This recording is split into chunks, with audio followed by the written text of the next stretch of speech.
Hey kookvrienden!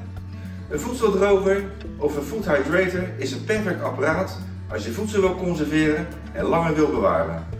Zo ga ik vandaag zongedroogde tomaten maken, of beter gezegd hete luchtgedroogde tomaten, want dat doet het apparaat eigenlijk. Ik heb gisteren op de markt 2 kilo tomaten gekocht, waren lekker voordelig. Dus als je een hoop voedsel hebt gekocht wat je langer wil bewaren, is de voedseldroger echt wat voor jou. Nou, laten we maar eens gaan proberen. Mijn voedseldroger beschikt over 6 droogrekjes. Ik weet niet of we ze allemaal nodig gaan hebben, maar dat gaan we wel zien. Ik heb hier 2 kilo tomaten. Spoel ze even af onder de kraan. En dan gaan we ze in plakjes snijden. Met plakken van een halve centimeter ongeveer. Of iets meer. Zoiets is prima. En leg ze dan op je droogrek. De bolle kantjes met de binnenkant erboven.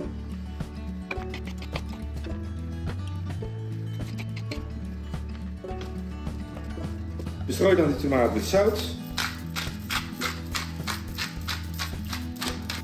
Peper.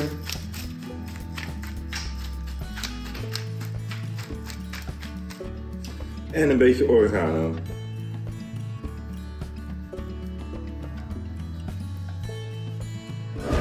Nou, dus het eerste rekje klaar. En dan mag je in je voedseldroger zetten. En dan gaan we die andere rekjes ook vullen.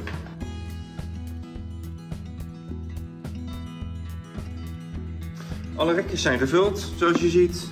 De voedseldroger zit helemaal vol. Doe het deurtje maar dicht. En dan gaan we even wat instellen hier. Ik stel de tijd in op 8 uur. Ik zet de temperatuur op 60 graden. En dan laten we de voedseldroger lekker zijn werk doen.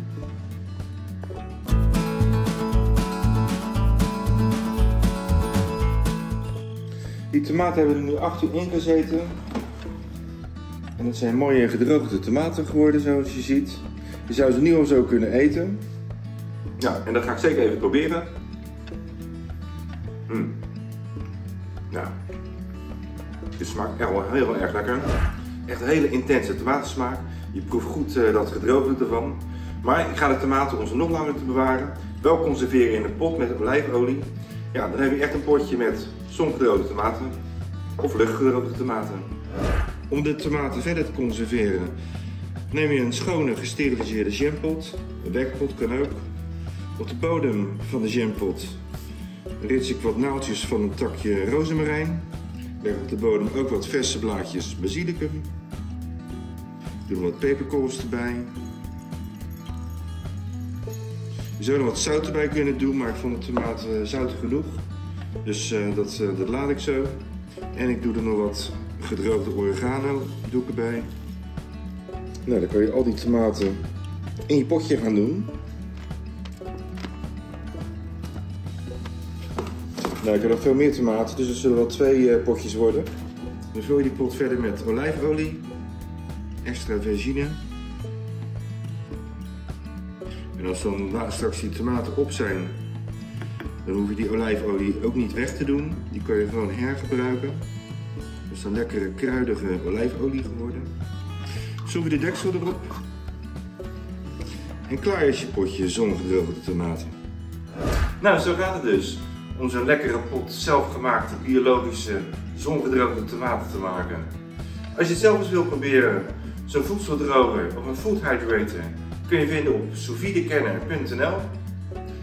Het receptje kun je nog eens nalezen op renéindekeuken.nl.